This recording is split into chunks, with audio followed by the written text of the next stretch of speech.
إنا نحن نزلنا الذكر وإنا له لحافظون.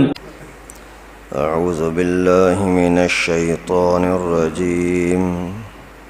بسم الله الرحمن الرحيم.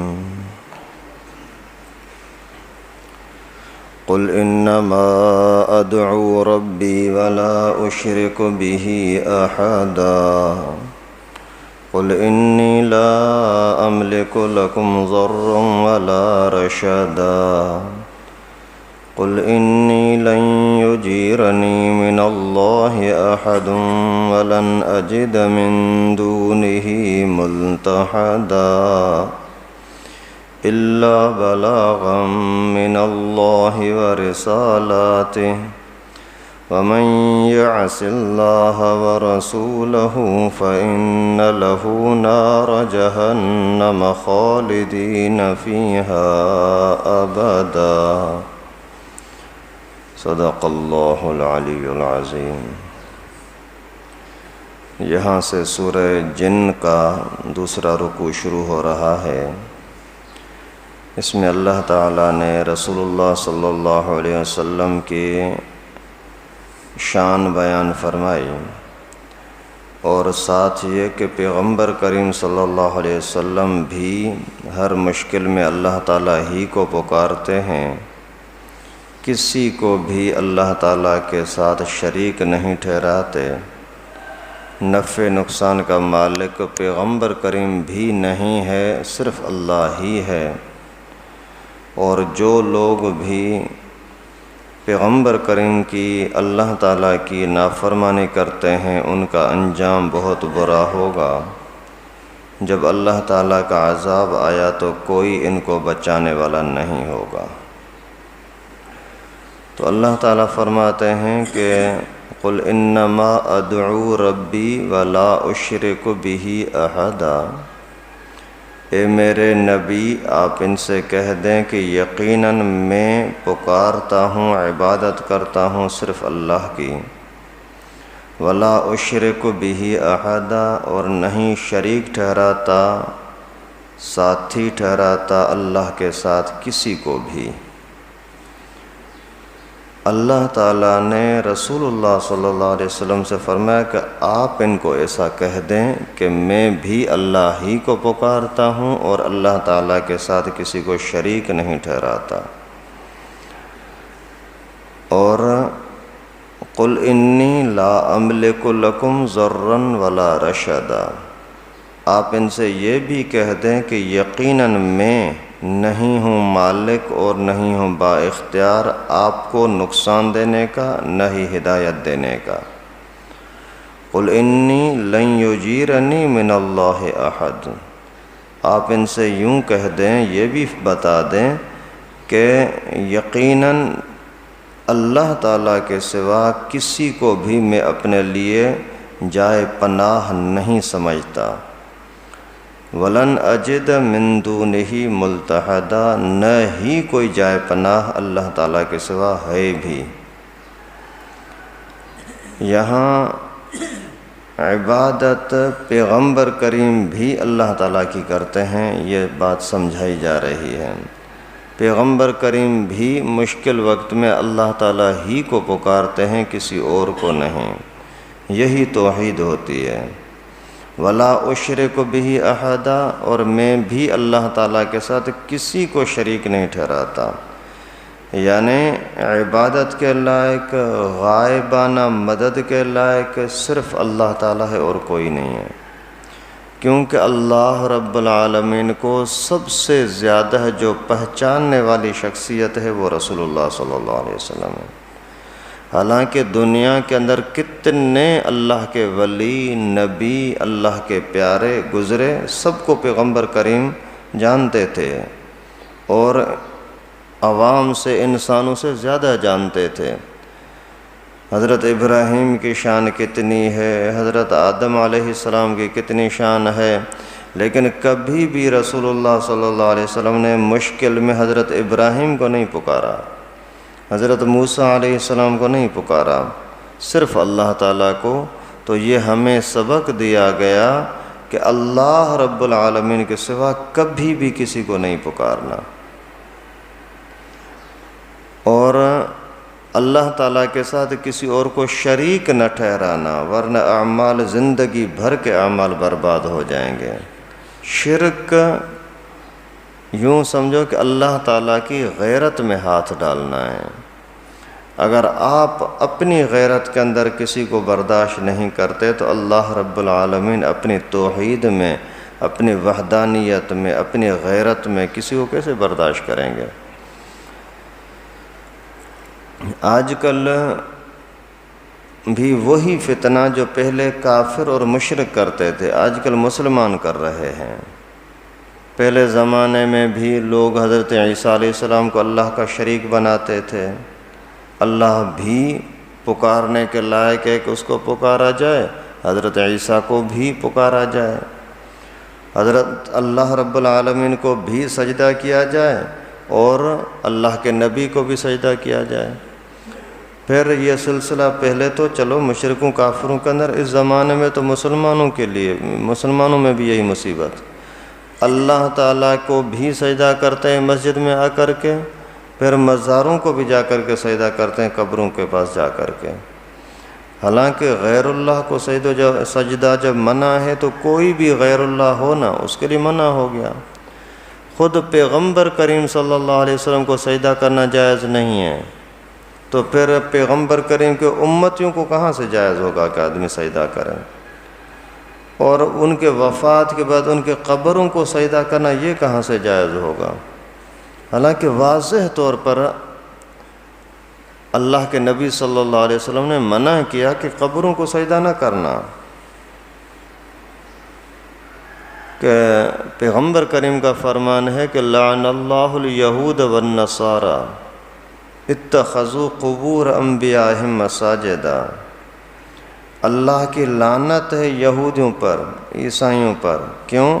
کہ انہوں نے اپنے نبیوں کے قبروں کو سجدہ کرنا شروع کیا تھا، اس وجہ سے ان پر لعنت ہے۔ اور آج کل نبی تو بڑی بات ہے، لیکن نبی کے امتیوں کو سجدہ کیا جا رہا ہے اور اپنے آپ کو مسلمان بھی سمجھ رہے ہیں، یہ کیسے مسلمان؟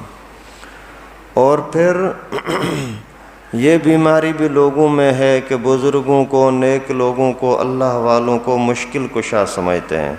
بھائی اگر پیر صاحب راضی ہو گیا تو تیرا بیڑا پار ہو گیا، یہ بہت سارے مسلمان کہلانے والے کہتے ہیں۔ اس کا جواب بھی اللہ تعالیٰ نے دیا، لا املک لکم ضرا ولا رشدا۔ اے میرے نبی آپ ان سے کہہ دیں کہ میں اللہ کا نبی نہ آپ کو ہدایت دے سکتا ہوں نہ کوئی نقصان دے سکتا ہوں۔ اگر تم میرے ساتھ دشمنی کرتے ہو، مجھے پتھر مارتے ہو، گالیاں دیتے ہو، تہمتیں لگاتے ہو اور کسی بھی طرح سے تنگ کرتے ہو، میرے ساتھیوں کو، میرے شاگردوں کو مارتے پیٹتے ہو، تو بھی میں آپ کو کچھ نفع یا نقصان نہیں دے سکتا۔ اللہ نے چاہا تو تمہیں نقصان ملے گا، لیکن میرے ہاتھ میں نہیں ہے۔ اس سے بڑی توحید اور کیا ہوتی ہے؟ لیکن لوگ، اللہ معاف فرمائے، مشرک کیوں بنتے ہیں؟ وہ قرآن سے دور ہونے کی وجہ سے۔ اس کے اندر ظاہر مولویوں کی بھی کوتاہی ہے کہ وہ لوگوں کو بتاتے ہی نہیں ہیں، اور عوام کی اپنی کوتاہی ہے کہ وہ ان کے سامنے جا کر کے پوچھتے نہیں ہیں۔ اگر وہ علماء خود بیچارے ان کے شرک سے بچنے کے لیے کوئی راستہ بناتے ہیں، لوگ آتے نہیں ہیں۔ لاکھوں روپے کے خرچہ کر کے جلسے کرتے ہیں، بھائی آ جاؤ بزرگوں کو سنو، لیکن کوئی سننے کے لیے نہیں آتا۔ پھر ان کو یہ پتہ نہیں لگتا کہ میں جائز کر رہا ہوں یا ناجائز کر رہا ہوں، اچھے اعمال کر رہا ہوں یا برے کر رہا ہوں۔ سود جیسی اللہ کی لعنت دن رات لوگ کھا رہے ہیں مسلمان۔ شرک جیسا عظیم ترین گناہ، اسی میں ڈوبے ہوئے ہیں مسلمان کہلانے والے۔ یہ سارا اس وجہ سے قرآن سے دور ہونا۔ آج کل کے زمانے میں تو قرآن کا پہنچنا بہت آسان ہو گیا ہے۔ گاڑی میں بیٹھا ہوا آدمی کسی بزرگ کا بیان چلا دے، سیدھا سیدھا قرآن پاک کا صرف ترجمہ چلا دے، ترجمے کے اندر آج تک کسی نے گڑبڑ نہیں کی اللہ کے فضل سے۔ ترجمہ بھلے بریلویوں کا ہو کسی کا بھی ہو تو بھی ترجمہ سیدھا ہی کرتے ہیں، پھر اس کی تشریح کے اندر گڑبڑ کرتے ہیں۔ تو کوئی بندہ صرف اپنے گھر کا قرآن پاک اٹھا کر کے ترجمے والا دیکھ لے تو بھی بات سمجھ میں آ جائے گی کہ شرک کتنی خطرناک چیز ہے اور شرک سے بچنا کیسے ہو سکتا ہے، یہ قرآن پاک کے اندر صاف واضح ہے۔ تو یہاں اللہ تعالیٰ فرماتے ہیں کہ اے میرے نبی آپ ان سے کہہ دو کہ میں تمہیں نہ نقصان دے سکتا ہوں نہ ہی نفع۔ اب اس سے زیادہ پیغمبر کریم صلی اللہ علیہ وسلم سے زیادہ کون عظمت والا ہو سکتا ہے جس کے ہاتھ میں نفع نقصان ہو؟ نہیں، یعنی خالص نفع کا مالک اللہ، نقصان کا مالک صرف اللہ۔ اللہ نے چاہا نفع دینا تو کوئی آپ کو نقصان نہیں دے سکتا، اللہ تعالیٰ نے نقصان دینا چاہا تو کوئی آپ کو نفع فائدہ نہیں دے سکتا۔ پیغمبر کریم صلی اللہ علیہ وسلم کا چچا تھا ابو طالب، بہت زیادہ محبت تھی، بہت زیادہ محبت تھی، اور کافروں کا مشرکوں کا دباؤ بھی بہت زیادہ تھا ابو طالب پر کہ آپ پیغمبر کریم کو چھوڑ دیں، لیکن یہ چھوڑ نہیں رہے تھے۔ آخر انہوں نے بائیکاٹ کیا، یعنی ایک وادی کے اندر سمجھو ایک طرح سے جیل کے اندر پیغمبر کریم کو، پیغمبر کریم کے چاہنے والوں کو بند کر دیا۔ تقریباً 3.25 سال تک ان کے اندر یہ ابو طالب بھی تھا، یعنی اتنا بڑا ظلم، لیکن اس کے باوجود اور اس کو برداشت کرتا رہا ابو طالب پیغمبر کریم کے محبت میں، چلو جتنی تکلیف ملتی ہے خیر ہے، میرا بھتیجا ہے۔ لیکن ابھی اس پیغمبر کریم پر تھوڑا سا کوئی احسان کرتا تو اللہ کے نبی اسی کو احسان مند ہوتے، اور اس نے اتنا بڑا احسان کیا ہے تو اس کے لیے کتنی محبت ہوگی پیغمبر کریم کو کہ یہ چچا میرا مسلمان ہو جائے۔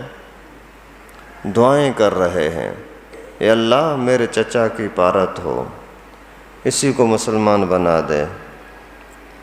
زندگی بھر دعوتیں دیتے رہے، آخر وفات کے ٹائم پر، مرنے کے ٹائم پر بھی پیغمبر کریم نے اس سے جا کر کے فرمایا کہ چاچا میرے کان میں ہی کلمہ پڑھ لے۔ پھر بھی جب اس نے نہ مانا تو پیغمبر کریم رنجیدہ دکھی دل کے ساتھ باہر آئے، پھر کسی نے آ کر کے بتایا کہ چچا فوت ہو گیا۔ پیغمبر کریم صلی اللہ علیہ وسلم کو بہت زیادہ صدمہ ہوا، تو اللہ تعالیٰ نے قرآن پاک کی آیت نازل فرمائی، انک لا تہدی من احببت ولکن اللہ یہدی من یشاء۔ اے میرے نبی، ہدایت تیرے ہاتھ میں نہیں ہے کہ جس کو چاہے تو ہدایت دے دے، وہ اللہ کے ہاتھ میں جسی کو دے۔ تو نفع ہو یا نقصان ہو، یہ پیغمبر کریم کے بھی ہاتھ میں نہیں ہے۔ راستہ دکھانا ان کے ہاتھ میں ضرور ہے، اللہ تعالیٰ کو سفارش کرنا ضرور ہے، بد دعائیں دینا کہ اللہ تعالیٰ سے عرض کرنا کہ اللہ ان ظالموں نے بہت ظلم کیا ہے، ان کو ہلاک کر دے، یہ تو کر سکتے ہیں، لیکن خود کسی کو بولیں تو مر جا، تو ٹھیک ہو جا، تو صحیح ہو جا، تجھے نفع ملے، تجھے نقصان ملے، ایسا نہیں ہو سکتا۔ اس وجہ سے جب اور کوئی نہیں کر سکتا اور تو پھر ہم ان کے دروازے پر بھٹکیں کیوں؟ اگر اللہ تعالیٰ کو پکارنا ہے تو اپنے گھر کے اندر آپ کی بیوی کو پتہ نہیں، بچوں کو پتہ نہیں، وضو کر کے رات کے ٹائم پر اپنے کمرے میں 2 رکعت پڑھ کر کے اللہ تعالیٰ سے دعائیں کرے، مفت میں اللہ تعالیٰ کے پاس پہنچ گئے۔ اور اگر آپ غیر اللہ کے پیچھے جائیں گے نا تو آپ کو کرایہ بھی بھرنا پڑے گا، گاڑیاں بھی کرنی پڑیں گی، وہاں جا کر کے دھکے بھی کھانے پڑیں گے، اور مزاروں کے پاس جا کر کے یا لوگوں کے پاس جا کر کے، تو ان سب دھکے کھانے سے، ذلت اور رسوائی سے بہتر ہے آپ اپنے گھر میں بیٹھ کر کے محلے کی مسجد میں آ کر کے اللہ تعالیٰ کو پکاریں، سارے مسائل حل ہو جائیں گے انشاءاللہ۔ آگے پھر اور توحید، قل انی لن یجیرنی من اللہ احد، اے میرے نبی آپ ان سے کہہ دیں کہ میرے لیے جائے پناہ کوئی نہیں، مجھے کوئی بچانے والا نہیں اللہ کے سوا، ولن اجد من دونہ ملتحدا، اللہ کے سوا اور کوئی جائے پناہ ہے ہی نہیں۔ میرے اوپر بھی کوئی مصیبت پریشانی آ جائے تو کوئی بچا نہیں سکتا، نہ تم مکے کے مشرک لوگ، نہ رشتہ دار، نہ کوئی پہلے والا نبی، کوئی مجھے بچا نہیں سکتا۔ اگر بچانے والا ہے تو صرف اللہ۔ الا بلاغ من اللہ ورسالاتہ، مگر یہ کہ پہنچانا اللہ کی طرف سے اور پیغام آپ تک اس کی رسائی کرنا۔ میرا کام صرف یہ ہے کہ اللہ کا پیغام تم تک پہنچاؤں۔ اس کی وجہ سے اللہ کے نبی کی شان بلند ہے کہ اللہ کا کام کر رہے ہیں، لیکن اس کا مقصد یہ نہیں ہے کہ اللہ تعالیٰ کا قرآن پڑھ کر کے سنایا تو مشکل کشا ہو گیا، نہیں۔ جب پیغمبر کریم پر قرآن نازل ہوا، وہ پیغمبر کریم مشکل کشا نہیں ہیں، تو پھر جو آج کل پڑھ کر سنانے والے مولوی، پڑھ کر سنانے والے پیر و فقیر، ذکر و اذکار کرنے والے اللہ کے نیک بندے، یہ پھر مشکل کشا کہاں سے بن جائیں گے؟ وَمَنْ يَعْصِ اللَّهَ وَرَسُولَهُ فَإِنَّ لَهُ نَارَ جَهَنَّمَ خَالِدًا فِيهَا أَبَدًا۔ جو لوگ بھی اللہ کی نافرمانی کریں، اللہ کے رسول کی نافرمانی کریں، پھر یقیناً پکی بات ہے کہ ان کے لیے جہنم کی آگ ہوگی اور ہمیشہ ہمیشہ اس کے اندر رہنے والے ہوں گے۔ جو بھی اللہ کی بات نہ مانے، قرآن کو، پیغمبر کریم کی بات نہ مانے، حدیث مبارکہ کو، تو پھر ان کا انجام یہ ہوگا کہ آگ میں جلائے جائیں گے۔ اللہ تعالی ہم سب کی حفاظت فرمائے۔ اللہ تعالی ہم سب کو توحید کو، اسلام کو، قرآن کو سمجھنے کی توفیق نصیب فرمائے۔ وآخر دعوانا ان الحمد للہ رب العالمین۔ لائک کریں ہمارے چینل کو اور سبسکرائب کریں اور بیل آئیکن کو دبانا نہ بھولیں۔